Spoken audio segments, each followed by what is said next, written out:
Natalie Esquire here from On Her Turf, and I'm here with the legend, Swin Cash. How are you? I'm well. Thank you so much for joining us today. We're at the Sports Power Brunch where you were honored. Yes. You hold the highest front office position. You're Senior VP of Basketball Operations and Team Development for the Pelicans. What does that mean to you to be in that role? It means a lot. I've had an amazing career playing the game in the WNBA for 15 years, and then to have the opportunity to transition to the WNBA front office to work with the Liberty and Knicks, and then obviously to come here to New Orleans. And so I take a lot of responsibility in my position and the opportunity to continue to grow and be around sports, and I just love basketball. How do we get more women in front offices? I think what we have to do is stop worrying as much about the women that have to be in the space and start within the workplace making the culture of diversity of thought. Because what we don't want to have happen is to just get women in the space, and women come in prepared. Like, I have no question in my mind. But what I've seen is sometimes the men aren't prepared of how they engage with the woman, or a woman that actually knows like her stuff. And so I think just a lot more training, more vulnerability opportunities to discuss how the workplace is changing is important for where we're going. Okay.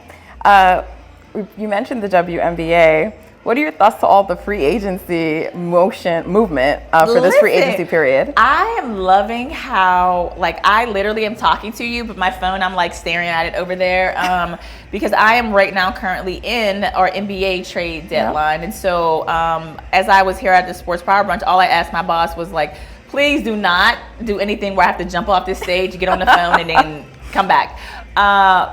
But what I love about the WNBA is like the NBA makes a trade. The W is like, wait, hold up, here's 4 more. We're going to do a bigger trade the next day. And it's, I don't know if it was Asia Wilson. Somebody said basically the NBA, WNBA was like, no, you hold my beer. No, you hold my beer. Yes. And that is sports. And I just love that. I love that our players are talking about the W trades and W's talking about the NBA trade. So we're all one big family.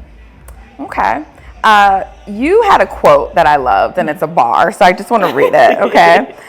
My currency is in my equity that I put in people. I want to say that one more time. My currency is in my equity that I put in people. And you said that at your She's Got Time Women in Sports Summit. Can you elaborate on what you mean by that? Yeah. So the thing is like when I went into the Naismith Basketball Hall of Fame in 2022, I wanted to be more intentional with my time. I think the more that you grow in your career, you become an executive, it's harder and harder to just be like, I can mentor everybody. And so what I found is that I wanted to create community, and that's where kind of the seed and birth of She's Got Time came about. And so throughout my whole career playing and being a professional, I've always felt that what I pour into people, that's the currency. When you talk about money, and if you're pouring the right things into people, like that equity will live on. They're gonna spread that equity. It's like building up a house, and you build so much equity, and then you have all this equity, you pull it out, and then you're putting it somewhere else. And that is how I think about how I invest in people. Because I think in order for us to grow, we're in a society right now where everybody wants to go in a corner and say, this is my stake in the ground. And what I'm saying is, like, let's double down on humanity of how we come together. And so if I can live like that, if I can walk in my purpose, if I can pour in my currency into people, then I feel like I'm living out my purpose and doing what I need to do.